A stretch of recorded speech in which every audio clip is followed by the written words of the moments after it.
नमस्कार, स्वागत है आपका हॉर्नबिल टीवी भारत पर। आइए देखते हैं अब तक की खबरें। कांग्रेस सांसद राहुल गांधी के विदेश में सिख समुदाय पर दिए गए बयान को लेकर समुदाय के लोग बेहद नाराज हैं। नाराजगी जाहिर करने के लिए सिख समुदाय के लोगों ने महानगर जिलाध्यक्ष अरुण द्विवेदी की अगुवाई में भाजपा प्रदेश कार्यालय के बाहर कांग्रेस नेता राहुल गांधी का पुतला जलाया और नारेबाजी की। इस बीच हॉर्नबिल टीवी से बातचीत में अरुण द्विवेदी ने राहुल गांधी के बयान के साथ ही वन नेशन वन इलेक्शन को लेकर क्या कुछ कहा, सुनिए। भाजपा महानगर अध्यक्ष आनंद द्विवेदी जी हमारे साथ, उनसे बात करेंगे। आनंद जी, आज आप लोग प्रोटेस्ट कर रहे थे, किस बात को लेकर ये गुस्सा भड़का आपका? राहुल गांधी जी हमारे विपक्ष के नेता होने के बावजूद विदेश जाकर के जो भारत की छवि धूमिल करने का कार्य कर रहे हैं वो अत्यंत निंदनीय है। हमारे सिख भाइयों के लिए जो उन्होंने कहा कि भारत के अंदर वो पगड़ी नहीं बांध सकते, वो कड़ा नहीं पहन सकते, अत्यंत निंदनीय है। जबकि ये कांग्रेस पार्टी ही सिख विरोधी है। इस पर तरीके कृत्य करके भारतीय जनता पार्टी और हमारे सिख भाई इसका घोर विरोध करते हैं। क्या किसी तरह की कंप्लेन भी थाने में दर्ज कराएंगे? अभी तक हमारे जानकारी में ये नहीं आया है कि उनके विरुद्ध कोई मुकदमा दर्ज है, परंतु ये सिख भाई इस बात का संकेत दे रहे हैं कि राहुल गांधी, आप अपने वक्तव्य जो विदेश में बैठ करके देते हैं भारत को नीचा दिखाने के लिए, तत्काल बंद कर देना चाहिए। आनंद जी, एक सवाल और है। आज केंद्रीय कैबिनेट में प्रस्ताव मंजूरी मिली है वन नेशन वन इलेक्शन को, कितनी बड़ी उपलब्धि मानते हैं मोदी 3.0 की? हमारी मोदी सरकार भारत की रक्षा के लिए, भारत के हितों के लिए जो कार्य कर रही है, वह भारत के विश्व गुरु का सपना जो बनाने का हमारा 1947 तक का लक्ष्य है, उसके बनाने में ये एक और कदम जुड़ गया है। माननीय मोदी जी जो देश के लिए कार्य कर रहे हैं, मैं पूरी लखनऊ महानगर की ओर से, हमारे सिख भाइयों की ओर से उनका मैं बधाई और अभिनंदन करता हूँ इसके लिए। आप आनंद द्विवेदी जी हैं जिन्होंने जो सिखों के प्रति जो नाराजगी थी उसको लेकर आप धरना यहाँ पर पुतला फूंक रहे थे राहुल गांधी का, और साथ ही उन्होंने वन नेशन वन इलेक्शन को भी साफ शब्दों में कहा है कि जो फैसला हुआ है मोदी 3.0 में, ये देश के लिए मील का पत्थर साबित होगा। और सबसे बड़ी बात यह है कि इस फैसलों को लेकर इन्होंने इस फैसले का स्वागत भी किया है और एक बात कही है कि 2047 में इस फैसले से भारत विश्व गुरु बनने की ओर अग्रसर होगा। वीडियो जर्नलिस्ट अनिल सैनी के साथ अनुज चौधरी, हॉर्नबिल टीवी, लखनऊ। राहुल गांधी ने विदेश में ऐसा क्या कहा कि जिससे सिख समुदाय के लोगों में उबाल है? इस मुद्दे पर प्रदर्शनकारी सिख समुदाय के लोगों से हॉर्नबिल टीवी ने एक खास बातचीत की है।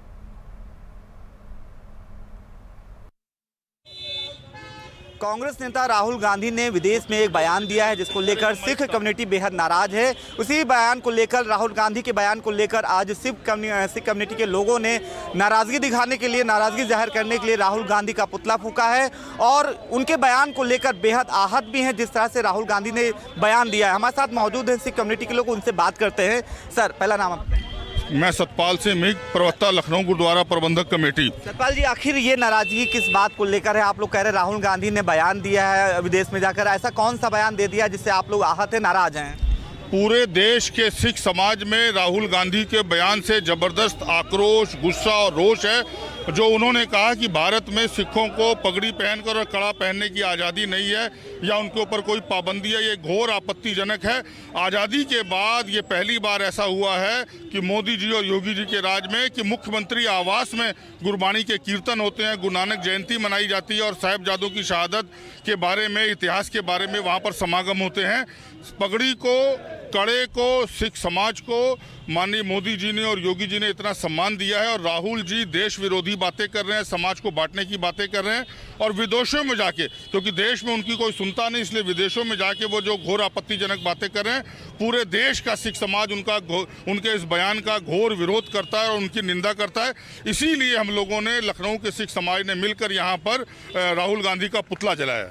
जाहिर सी बात है, आप सतपाल जी हैं जिनका साफ कहना है कि जो सम्मान सिख कम्युनिटी को मिला है वो मोदी योगी के राज में मिला है और जो राहुल गांधी ने किया है वो सिखों का अपमान है, जिससे आहत होकर उन्होंने आज अपना प्रोटेस्ट किया। और भी लोग इस बात, क्या नाम है आपका? हरभजन सिंह बग्गा।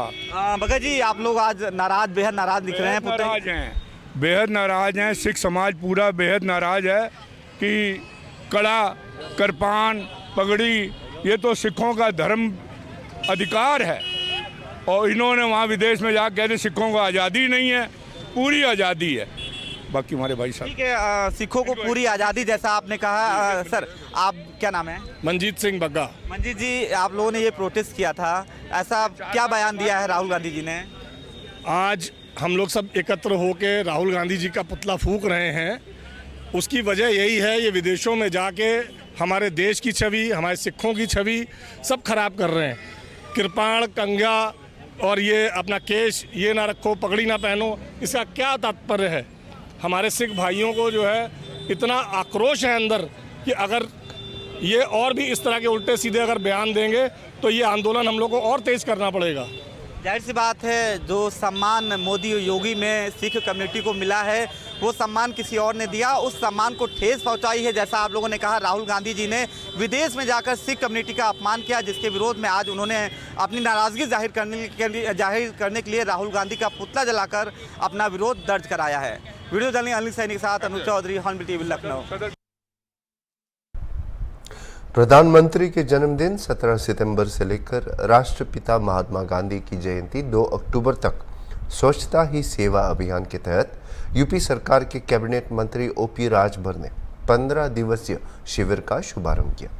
इस दौरान हॉर्नबिल टीवी से खास बातचीत में राजभर ने कांग्रेस के प्रदेश व्यापी प्रदर्शन में बीजेपी पर लगाए गए आरोपों को निराधार बताते हुए कहा कि जब से बीजेपी सत्ता में आई है तब से उत्तर प्रदेश में कानून व्यवस्था में सुधार हुआ है, वरना पिछली सरकार में हुए दंगे इस बात का प्रमाण है कि उन्होंने लोगों को बरगलाने का काम किया है। साथ ही बुलडोजर सियासत और वन नेशन वन इलेक्शन को कैबिनेट की मिली मंजूरी पर बोले ओपी राजभर। हमारा शहर, हमारा गली, हमारा मोहल्ला, हमारी स्कूल, हमारे मंदिर, हमारे अस्पताल, सभी क्षेत्र गंदगी का नाम और निशान नहीं रहने। 2 अक्टूबर 2014 में माननीय प्रधानमंत्री श्री नरेंद्र मोदी जी ने राष्ट्रपिता महात्मा गांधी जी के स्वच्छ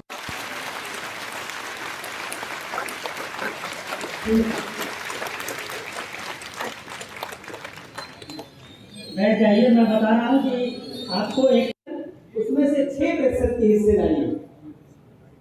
ये सर आपको राष्ट्रीय स्तर का सही परिदृश्य है। इसमें जो हरा दिख रहा है वो सर्वोच्च है, मतलब यूपी सरकार में मंत्री ओम प्रकाश राजभर जी हैं मेरे साथ में।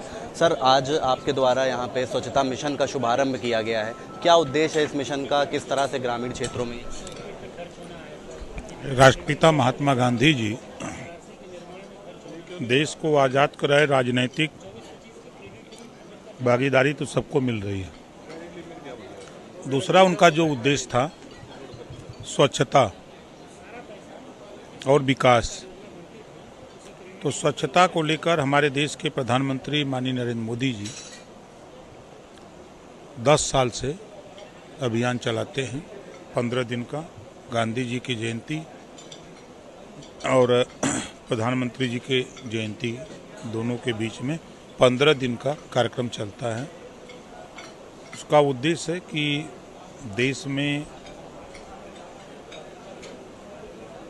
हर व्यक्ति की स्वच्छता में भागीदारी हो, हिस्सेदारी हो, और जब गांव स्वच्छ होगा तो देश स्वच्छ होगा, और जब देश स्वच्छ होगा, सुंदर होगा। तो हम लोगों ने नारा दिया है स्वच्छ मेव जयते। हर व्यक्ति स्वच्छता के प्रति जागरूक हो, जन भागीदारी हो इस अभियान में, सबको इसमें मिलजुल करके इस काम को और तेजी से आगे बढ़ाने की जरूरत है। आज कांग्रेस ने 18 मंडलों में प्रदेश व्यापी एक प्रदर्शन किया था, बड़ी संख्या में लखनऊ में भी एकजुट हुए थे ये लोग। इन लोगों का कहना है कि जो उत्तर प्रदेश की कानून व्यवस्था है वो बिल्कुल लचर हो चुकी है। जिम्मेदार कौन है? 60 साल शासन तो कांग्रेस ने किया। वो किस कानून की बात करते हैं? इमरजेंसी कांग्रेस ने लागू किया, लाखों लोगों को जेल में डाला, पत्रकारों तक को जेल में डाला। सबके अधिकार को छीन लिया। वही कांग्रेस अगर कानून की बात करे तो वो हंसी आती है कि वो मंजर भूल गया। वही कांग्रेस के लोग हैं ना। आज कांग्रेस की जब सरकार थी, सपा बसपा की सरकार मिलके थी, प्रदेश और देश में दंगे होते थे, कर्फ्यू लगते थे। मोदी जी और योगी जी के राज में अगर यूपी की बात करें तो 7 साल में एक भी दंगे नहीं हुए, कहीं कर्फ्यू नहीं लगा। राहुल जी दंगा कराना चाहते हैं, कर्फ्यू लगवाना चाहते हैं, तब कानून का राज होगा। जो वो करते थे उनसे हट करके एनडीए गठबंधन मोदी जी योगी जी कर रहे हैं। महिलाओं को आरक्षण राजनीति में वो पास नहीं कर पाए, मोदी जी के नेतृत्व में पास हो गए। 5 लाख आयुष्मान कार्ड गरीबों को इलाज के लिए रुपया दे नहीं पा रहे थे, मोदी जी ने इलाज के लिए रुपया दे दिया। गरीबों की छत नहीं था, मोदी जी बड़े पैमाने पर छत दे रहे हैं। आज जो अभियान चल रहा है घर घर शौचालय, कि अब बाहर न जाके शौचालय का उपयोग करिए, साफ सफाई रखिए, गंदगी ना हो, ये अभियान कांग्रेस भी चला सकती थी लेकिन उन्होंने नहीं चलाया। तो ये जो आज कानून का राज है, उस कानून के राज से कांग्रेस सपा बसपा के लोग परेशान हैं। सुप्रीम कोर्ट ने बुलडोजर एक्शन पर 1 अक्टूबर तक की रोक लगा दी है, इसको आप किस तरह? सुप्रीम कोर्ट के फैसले का हम लोग स्वागत करते हैं। सुप्रीम कोर्ट ने कहा है कि किसी की निजी जमीन पर बुलडोजर न चले। अब तक जो कार्रवाई भी हुई है वो सरकारी जमीनों पर अवैध कब्जा करके मकान बना लिए। और ऐसे लोग, अपराधी प्रवृत्ति के लोग, माफिया लोग, उनके खिलाफ कार्रवाई हुई है। किसी व्यक्ति की निजी जमीन पे कार्रवाई नहीं हुई है। सुप्रीम कोर्ट ने कहा है, हम उसका स्वागत करते हैं। जी, एक मायावती की तरफ से भी, बसपा सुप्रीमो की तरफ से एक ट्वीट हुआ है, उसमें उन्होंने कहा है कि योगी सरकार बुलडोजर एक्शन में मनमानी कर रही है, जिसका केंद्र सरकार को बीच में हस्तक्षेप करके उनको रोकना चाहिए था, लेकिन उन्होंने नहीं निभाई अपनी जिम्मेदारी। इसी नाते सुप्रीम कोर्ट को इस बीच में आना पड़ा। देखिए, मायावती जी का बयान है, 4 बार मायावती जी भी यहाँ शासन कर चुकी हैं, कोई कहने लायक है नहीं। सत्ता के लिए लोग व्याकुल हैं कि जल्दी हमको सत्ता फिर मिल जाए। अब प्रदेश और देश की जनता मोदी जी योगी पर विश्वास कर रही है। अब मोदी जी योगी को यहाँ दूसरी बार सत्ता दिया, वहाँ तीसरी बार दिया, तो ये प्रमाण है। अब इससे ज़्यादा क्या कहा जा सकता है? आखिरी सवाल रहेगा आपसे, कैबिनेट ने जो है 1 नेशन 1 इलेक्शन को मंजूरी दे दी है, खबर अभी आ रही है, तो इसको किस तरह से देखते हैं? और ये बात कही जा रही कि आने वाले सत्र में बिल भी पेश कर सकते हैं। अच्छी बात है कि एक ही साथ पूरे देश का चुनाव हो। 12 महीने चुनाव ही झेलना पड़ रहा है, ये अच्छी बात नहीं है। जो कानून पास हुआ है उसका स्वागत करते हैं। बातचीत के लिए तो ओम प्रकाश राजभर जी थे, तो उन्होंने तमाम मुद्दों पर बात करी और सीधा कहा है कि जिस तरह से तमाम विपक्ष सरकार पे इल्ज़ाम लगा रहा है वो बेबुनियादी है, और जो भी अभी कानून व्यवस्था लचर हुई है उसके पीछे कांग्रेस का हाथ है। साथ ही साथ उन्होंने कैबिनेट में जो मंजूरी मिली है 1 नेशन 1 इलेक्शन को, उस पर भी कहा है कि ये काफ़ी अच्छी बात है और इसका प्रयास किया जा रहा था। अब कम से कम 12 मास चुनाव नहीं होंगे। वीडियो जर्नलिस्ट विजय के साथ अशर असरार, हॉर्नबिल टीवी, लखनऊ। हिंदू संगठन ने हिंदुओं के खिलाफ हो रहे अत्याचारों के विरोध में लखनऊ के गांधी प्रतिमा पर प्रदर्शन किया। विश्व हिंदू रक्षा परिषद ने बांग्लादेशी हिंदुओं पर हो रहे अत्याचारों और टूटते मंदिरों के खिलाफ अपनी आवाज़ उठाई। इसके साथ ही परिषद के राष्ट्रीय अध्यक्ष गोपाल राय ने घोषणा की कि 30 सितंबर को श्रीनगर के लाल चौक पर विशाल धरना आयोजित किया जाएगा। इस धरने का उद्देश्य लोगों को हिंदुओं के खिलाफ हो रहे अन्याय के प्रति जागरूक करना है। रक्षा परिषद का कार्य यह है कि अभी 2 दिन पहले विश्व हिंदू रक्षा परिषद ने माननीय प्रधानमंत्री, राष्ट्रपति और गृह मंत्री को एक ज्ञापन दिया। बहुत जोरदार धरना प्रदर्शन भी रखा था, और इसलिए रखा था कि बांग्लादेश में जो हमारे हिंदू भाई बहनों की हत्या हुई है, ये पाकिस्तान के लोगों की साजिश है, क्योंकि पाकिस्तान हिंदुओं को समापन कर रहा है। 28% जो हिंदू थे आज 8% रह गए हैं। और पाकिस्तान में भी बिल्कुल 2% के आसपास हिंदू हैं। ऐसे में हिंदू समाज को जागना पड़ेगा। हम लोगों ने वहाँ धरना प्रदर्शन किया था। पूरे भारत में हम लोग जा करके सभी प्रदेश मुख्यालय पर हिंदू लोगों को संगठित करके और इसके विरोध में हम लोग बड़ा कार्यक्रम रखेंगे। आने वाले समय में राष्ट्रीय स्तर पर दिल्ली में एक बहुत बड़ा संगम होगा। और सबसे बड़ी बात आपको बता दूं, 30 सितंबर को श्रीनगर कश्मीर में जो लाल चौक है वहाँ हमारा एक विशाल धरना प्रदर्शन इसलिए होने जा रहा है कि पाकिस्तान और अलगाववादी नेताओं के द्वारा हमारे जो कश्मीरी ब्राह्मण हैं उनकी हत्या कर दी गई थी। और अब हम ये चाहते हैं कि उनको पुनः उनका घर दिलाया जाए और जो लोग आरोपी हैं उनके खिलाफ भी कड़ी कार्रवाई हो। इस चीज़ को हम लोग मांग रखेंगे, क्योंकि पाकिस्तान ही निश्चित रूप से बांग्लादेश हो चाहे ये पाकिस्तान हो, ये दोनों मिल करके साजिशरत रहे हैं। हिंदुओं का जनसंख्या ही लगातार कम करते चले जा रहे हैं। इस मुद्दे को लेकर के हम लोग 30 सितंबर को पुनः कार्यक्रम रखेंगे। बहुप्रतीक्षित एक देश एक चुनाव के प्रस्ताव को केंद्र कैबिनेट की मंजूरी मिल चुकी है। इस प्रस्ताव पर काफी समय से मंथन चल रहा था और आखिर में इसको कैबिनेट की मंजूरी भी मिल चुकी है। वन नेशन वन इलेक्शन देश के लिए क्यों ज़रूरी है, इस मुद्दे पर हॉर्नबिल टीवी ने राजधानी वासियों लखनऊ की बातचीत की है। सभी ने क्या कुछ कहा, आप भी सुनिए। वन इलेक्शन को केंद्रीय कैबिनेट की मंजूरी मिल चुकी है। देश के लिए क्यों ज़रूरी था और देश का इसमें कितना महत्वपूर्ण हो सकता है, इस मुद्दे पर हम लोगों से बात करेंगे। हमारे साथ मौजूद हैं, क्या नाम है आपका? अवनींद्र कुमार सिंह। एक देश एक चुनाव, इस पर काफ़ी समय से मंथन चल रहा था, बातें चल रही थी, चर्चा चल रही थी। फाइनली आज उसको केंद्रीय कैबिनेट की मंजूरी मिल चुकी है। देश के लिए क्यों ज़रूरी था, इससे कितना बदलाव होगा? देश के लिए बहुत ज़रूरी था कि वन नेशन वन चुनाव के लिए, क्योंकि जो हमारे हर साल हमारे चुनाव होते रहते हैं, प्रक्रिया हर बार आचार संहिता लगती थी, कोई नया काम नहीं हो पाता था। एक देश एक नेशन में कि एक बार चुनाव होगा, 5 साल गवर्नमेंट चलेगी, इसलिए बहुत ज़रूरी है पूरे इंडिया के लिए वन नेशन। कई कंट्री में हो भी रहा है वन नेशन वन चुनाव। जैसा कि भारतीय जनता पार्टी कह रही है कि एक देश एक चुनाव से धन की बर्बादी जो हो रही थी, समय की बर्बादी हो रही थी, उस पर विराम लगेगा और जो पैसा यूज़ होता था उस पैसे का यूटिलाइज देश के विकास में उसको लाया जा सकेगा। और ये भी कहना है कि 2047 तक की जो भारत का विकसित देश बनने का, भारत को विश्व गुरु बनाने का सपना है, इस फैसले से काफ़ी उस जो कही जा रही है कि 2047 तक विकसित बनाए, तो इस फैसले से वाकई में क्या लगता है कि 2047 तक भारत विकसित देश की श्रेणी में आ पाएगा? विकसित में आ जाएगा। वन नेशन चुनाव में जो गवर्नमेंट कह रही पैसे की बचत, समय की बचत, ये बहुत जरूरी है, क्योंकि बचत हर साल यहाँ पे चुनाव की वजह से लोग काम नहीं हो पाता था। लगा हर साल में आचार संहिता लग जाती, कभी लोकसभा कभी विधानसभा कोई चुनाव। ये जो कह रहे हैं इससे विकास जरूर होगा। आदमी काम करेंगे पूरे 5 साल तक, एक बार गवर्नमेंट बनेगी 5 साल चलेगी। हमको भी पता कि 5 साल बाद चुनाव होने, उनको वन नेशन में सारे प्रधानी से लेकर सारे चुनाव एक बार कर देने चाहिए, क्योंकि भाई पता लगे इसके बाद हम प्रधानी फंसेंगे, जिला पंचायत में फंसेंगे, तो सारे चुनाव को वन नेशन कर देना चाहिए। देखिए, आप सिविलियन हैं, आम नागरिक हैं, जिनका कहना है कि जो एक देश एक चुनाव का जो केंद्रीय कैबिनेट की बैठक में जो प्रस्ताव को मंजूरी मिली है, उससे देश के विकास में बहुत बड़ी भूमिका निभाएगा वन नेशन वन इलेक्शन। और जाहिर सी बात है, जो पैसे की बर्बादी हो रही थी उस पैसे का यूज़ देश के विकास में होगा। और भी लोगों से हम बात करेंगे। क्या नाम है आपका? जितेंद्र।